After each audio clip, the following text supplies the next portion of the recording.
Today I speak to Roy about his career, his coaching methods, and the man he inspired. Roy. Matthew. Good to see you. Good to see you too, mate. How you been keeping?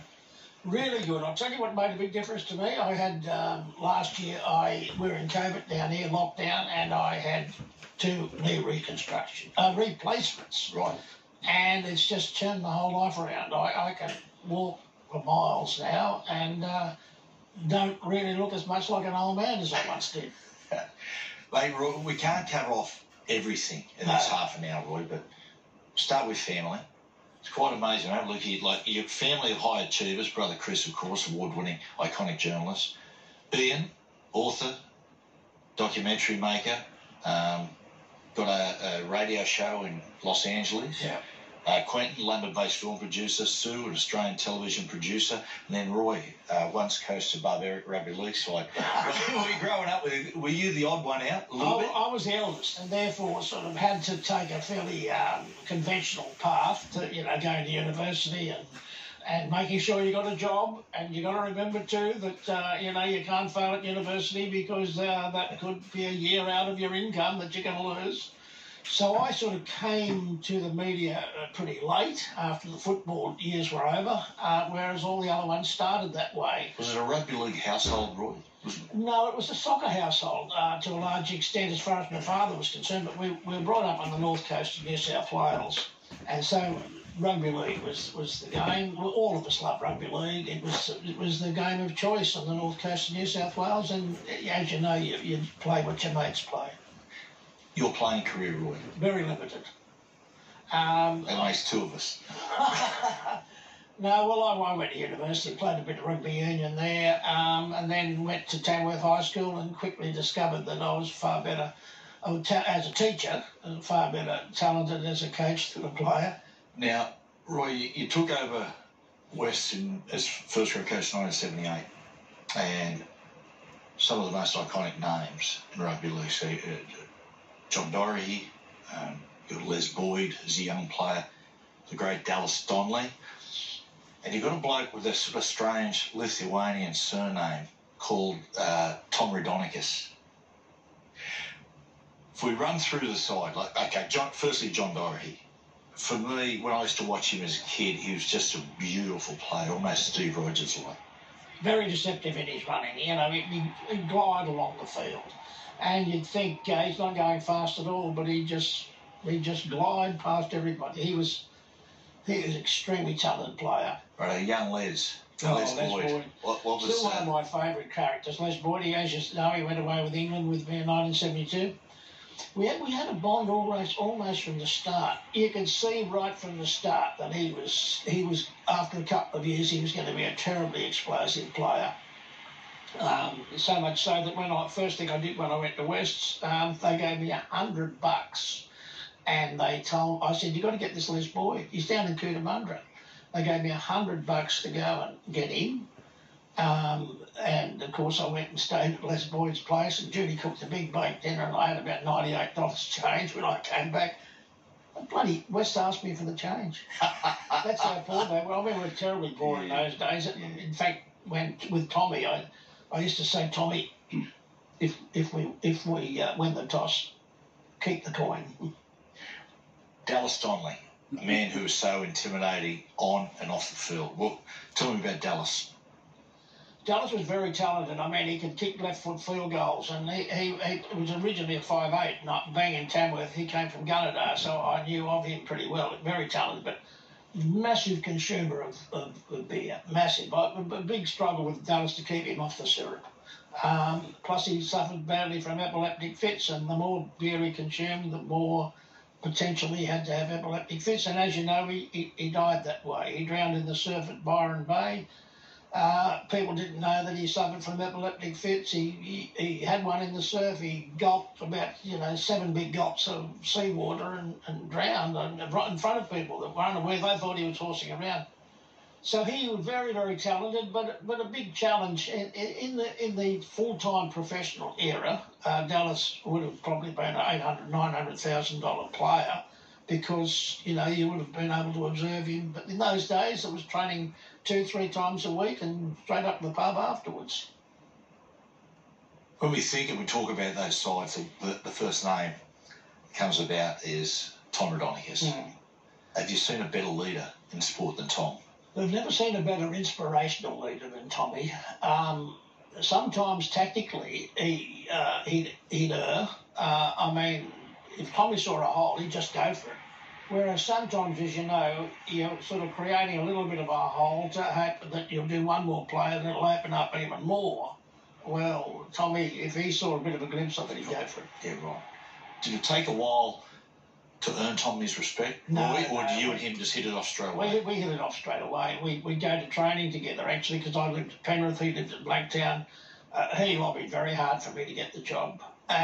We were an instant bond there. And it continued all the way through, right until within 2 or 3 years of his death. And his partner, Trish, called me and she said, "You've got to come up to the Gold Coast where we live. He's not going to last much longer." And I went up there and I walked into the room. She picked me up at the airport, walked into the room, and he's sitting there with his head slumped. And he just looked across and smiled. And he said, "You're going to die sometime, haven't you?"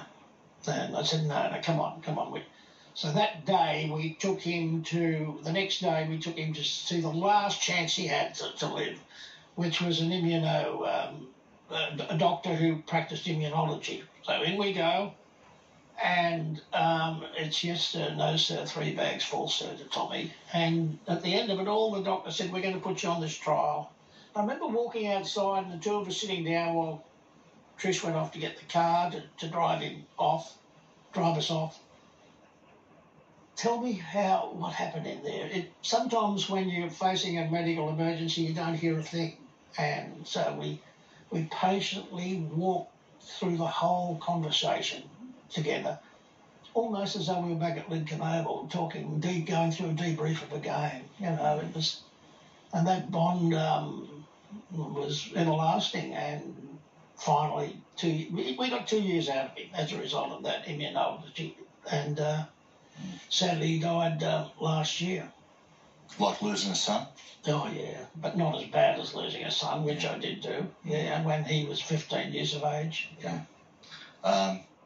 Back in the day, with those sides, must have been great fun. How many nights a week did you train, and was it straight off to the pub afterwards? Well, we trained Tuesdays always, and then Thursdays, and sometimes Friday or Saturday morning, depending on whether you had a Sunday game or not. But I was always very conscious of the fact that they all had significant hard jobs through the day. A lot of them, like Les Boyd, was a brickies labourer, and some of them were school teachers. The majority of them had hard labouring jobs. And so consequently, I didn't want to push them too much at training. But then again, of course, it was the whole ethos of Western Suburbs in those days was that strong mateship. And I remember once, come on boys, you're drinking far too much. You know, you can't order a beer after 10 o'clock. Okay, 10 o'clock. Well, what does Dallas do at 1 minute to 10? He orders 3 schooners, you know. Come on first, you said 1 minute to 10. Anyway, so Tommy picks up 2 of them and tips them down in the gutter outside the railway hotel. And you can see that black beer that he used to drink to his old trickling down the gutter. And it's almost as though he's losing a part of his anatomy or something. You just sparked a memory. I remember reading a story you spoke about when you had a young rookie called Terry Lamb who came in from Chester Hill playing for Western Suburbs, and you brought a nutritionalist in. And they asked the young Terry Lamb, what does he do the day before the game? And he said, I go to Chester Hill pub and have 20 vodka and oranges. That's right. Well, it was towards the end of the 1980 year, and we were I think we were running second or third, very close to minor premiers. And I knew that because he'd only played flag the year before, that the season was going to tire him out a little bit towards the end, because that was only a 12-week season. But I called him in and I said, now, what do you, just tell me what you do on the Saturday after. No, Kim and I go to the pub, Chesterfield pub. Oh, yeah, we'll play pool. What else do you drink? Because he didn't drink beer in those days. Vodka and orange. How many of those? Oh, about 12. 12 before. Tony, Chris Anderson told me once about Terry Lamb.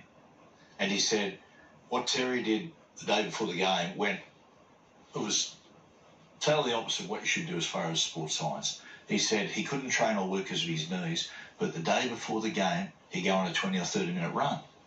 And he said to Chris Sanderson, it's just what I do. And sometimes that's it, isn't it, Roy? Yeah. It's just what you do. It's gets you in the right mindset. You're not comfortable unless you do it. Righto. 78. Let's talk about 5 race Silvertails. Terry Randall. Straight, swinging right arm from John Donnelly, and a couple of punches going in. And there's the start of it. It's a pass back in field. Wayne Smith, clever stuff. Wayne Smith, oh, he's decked him. He's off. And now it's on. Nasty scene here at football between these two sides that are always likely to get that of hand. The fight, the face slapping. Roy, how did that happen? How did it end up that the cameras were in the sheds? Okay, well, this is it. This is so it was Ray Martin was 60 Minutes guy, Yep. and his producer came to us, and we were doing so well. I mean, I think West the year before had come last or second last, and he said they conned us a bit. They said, you guys, you've got to be on drugs to be doing so well as you are. And what? And he said, oh, yeah, a doctor friend of mine's been watching you play, and he can see those eyes rolling, and he reckons you're on drugs. It was Les Boyd. I mean, he didn't know bloody drugs for his eyes to roll. And I remember feeling a bit incensed. And, okay, you can take your cameras anywhere you like for 6 weeks, whatever you want to do. You just film anything. And so consequently, they were in the room at half time or before the match. And it was a game at Lidcombe Oval, and it was one of those cold, miserable afternoons where your players walk in and they're, all rugged up, Ugboots, Canadian jackets. They don't want to play football. They'd rather be back home watching anything on TV in front of a fire. So I said, we had a mad trainer, Dave Dickman. I said, Dave, look at them. They don't want to play football. Get them going. Well, he was trained in the martial arts. So he broke them off into pairs and told them to warm their faces up. And it got out of control because I think it was Ray Brown and Les Boyd got stuck into each other to pull them apart. And it's on. And then I looked over at the TV cameras and the red lights going, and you can hear the whirring noise. And I remember thinking to myself, I knew enough about the media then. This is going to be big news. And so consequently, about a couple of weeks later, 60 Minutes on the Sunday night, the show goes to air. And they showed the face-slapping scenes about 3 or 4 times. Anyway, on the Monday night following that, the regular meeting of the New South Wales Rugby League, every club got up on their feet and lambasted us for what we'd done, except one club. And I never ever forgot that one club that just sat there, shut up, never said a word, and that was St George. So when they eventually made me an offer to go there, I had no hesitation. It's funny watching the vision, Roy. You can see there's a couple of players, Tommy in particular, that is enjoying it. Where there's a couple of blokes that just slinking off into the corner. Warren Bolins and they didn't. Joe Cool wouldn't have liked it either. Yeah. Do you regret it now, Roy? Because it's such a big part of rugby league history. Well, I do regret it because it's sort of defined me. I'm known as a sort of the arch motivator and all the rest of it. When I like to think that there was a lot of other things that happened, and tactical changes and players moving out of positions, winning semi-finals and that coach of the year sort of awards. I would have liked, but no, I'm defined by that. But at the same time, it did to a large explain an ethos that existed in that Magpies, that tremendous amount of spirit that they had, that they were so determined to win that they would rip into each other before a match, before they ripped into the opposition. Well, that vision on 60 Minutes, it also shows another side of your motivation, where you've got the whole side around you, Roy, and because you're a teacher, and you're articulating the similarities between the people of the western suburbs and the oppressed Israelites in the Bible. And I could see at one point a couple of blokes, they're not exactly sure what you're talking about, but they're enjoying it. Well, as Boyd used to say, Roy, this bloody, this fibro silver cell stuff that you go on with, he said, I don't believe it, but I make myself believe it. Are we so second class that we're not supposed to have pride? Or does that comment mean in some other way that West are so low and so subhuman form of bloody species? They sat around bloody beaches and bars around bloody Palm Beach and took waves in. That year in '78, remarkable achievement, Roy. You pick them, you're the minor premiers. What were your coaching philosophies as far as tactics were concerned? I reckon people significantly underestimated our attacking ability. So we didn't mind to have a bit of a stink early, because that would then distract the opposition. They would immediately, a lot of them would, I've got to get square with him, I've got to get square with that bloke, So they were pretty much intent on getting square, and whereas we would, as soon as the blue was over, we wanted to move the ball wide and play. So there were some beautiful tries scored from moving the ball wide. And I also found that we had a lot of success ripping down the blind side too, which was very much an underutilised attacking weapon in those days, down the blind, particularly with big, tall blokes like Bobby Cooper, who could take a couple of defenders with him and then slip the ball to the winger coming back inside. Well, the cruel irony, if you can't beat them, pinch them. Well, so the arch rivals, Manly, incredibly, start poaching your players. John Doherty, Les Boyd. How... And Ray Brown. And Ray Brown. What state were they in when they told you, and what was your reaction? Well, all different. Les Boyd invited me over to his house for dinner, like about 2 weeks before, and we went for this long walk, and he said to me, because West had offered him 25 grand, and he said, what do you reckon it's a fair price for me to go to Manly? And I said, 40. I said, if they give you 40, 15, mate, that's big loyalty factor. So he rang me up at school where I was a teacher the next day, and he said, they offered me 39. I said, oh, you beauty, staying. And he said, no, I told him I'd have to get 40, so I just gave him the extra 1,000 straight away. So he's straight up, absolutely as honest as could be. But we were doing laps of the oval, as coaches used to join the players doing laps of the oval, and I can remember the three of them had dropped back a little bit, and you could see them talking. And I had a bit of a suspicion, obviously. This was before Les had made his discussion with me. And I remember fronting Joe Cool. No, Roy, no, definitely haven't, no. Anyway, the years rolled by, 30-odd years rolled by. Only a couple of years ago, Joe's coming to Melbourne, and he said, can we catch up? We had a couple of beers at the Young and Jackson's Hotel, and I had to go off to something, and I said, Joe, I knew there was something in the back of his mind. I said, Joe, we've only got time for one more beer, and then it all came out. He said, Roy, when you asked me years and years ago, how do I sign with Manly? And I said, no. He said, I lied. He said, it's stuck in my craw ever since. Wow. He said, I just had to get it out. And so this is a confession made 35, 40 years after the event.